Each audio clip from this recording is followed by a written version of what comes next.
जीवन में अगर हमें कामयाब होना है, अपनी बुद्धि को समझना है, अपने विचारों को हमें जानना है, तो सबसे पहले आपने जानना होगा कि क्लेश हमारे जीवन में महत्वपूर्ण क्लेश क्यों आते हैं। सुख सभी को प्रिय है, सभी को प्यारे होते हैं, बट सुख के साथ साथ क्लेश भी तो है ना। 5 क्लेश जो हमें परेशान करते हैं जीवन भर: अविद्या, असमिता, राग, द्वेष यानी कि घृणा। इन्हीं सभी से हम अनिवेश, जीवन से चिपकना, नहीं समझ पाते कि जीवन में क्या है, क्यों हम इतने चिपकते हैं। क्योंकि अगर हम चित्तवृत्तियों को समझे, योग सूत्र के अनुसार चित्तवृत्तियाँ 5 प्रकार की दी गई हैं: प्रमाण, विपर्य, विकल्प, निद्रा और असमृति।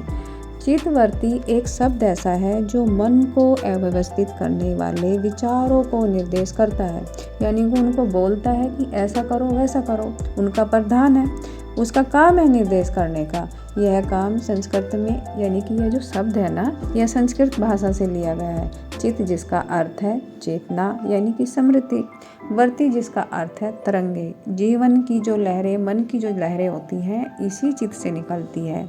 योग का जो लक्ष्य है मन को शांत करके, यानी कि वह मन को शांत करने की कोशिश करते हैं। तभी तो कहते हैं योग दर्शन में पतंजलि, चित्तवृत्ति का निरोध, यानी कि अपने मन पर नियंत्रण करो। साधना के द्वारा, ध्यान के द्वारा, मेडिटेशन के द्वारा इससे हमें जागृति आती है, यानी कि पूरे भारत में, पूरे देश में जागृति बढ़ती है। सही ज्ञान, भ्रम, संकल्प आप अगर इनमें हम अपने आप में ढूंढे तो ये हमें मिल सकते हैं। इनका हम निरोध कर सकते हैं। चित्त या मन की वह अवस्था है जिससे मनुष्य विचार करता है और विचारों को पकड़ नहीं पाता। अगर मनुष्य विचारों को पकड़ना सीख जाए तो ध्यान में एक वल्य हो जाएगा। उसका ध्यान संपूर्ण रूप से लगने लगेगा और वह जान जाएगा कि दुख का कारण क्या है। और चित्त की वृत्तियों का निरोध, यानी कि हम जो हमारा मन है उसमें जो ये भावनाएं पैदा होती है उनको काट कैसे करें, यानी कि उनकी वृत्तियाँ जो ये तरंगे हैं, मन में लहर उठती हैं, इनको कैसे काटें। अगर जीवन में इनको समझ लिया, दुख भी आते हैं तो वो भी आपको सुख के बराबर लगेंगे।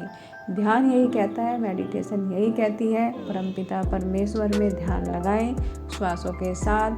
श्वास ऐसी चीज़ है, जब हम शुरुआत करते हैं बेसिक तो श्वास पर ध्यान टिकाते हैं। धीरे धीरे अपने ईश्वर के चरणों में, उनके दिल में, उनके शरीर में हम रम जाते हैं। उनका कैसा चेहरा है, कैसे उनके बाल हैं, हमारी भावनाएं, हमारी आत्माएं उनसे जुड़ जाती हैं तो सभी चित्तवृत्तियों का निरोध हो जाएगा।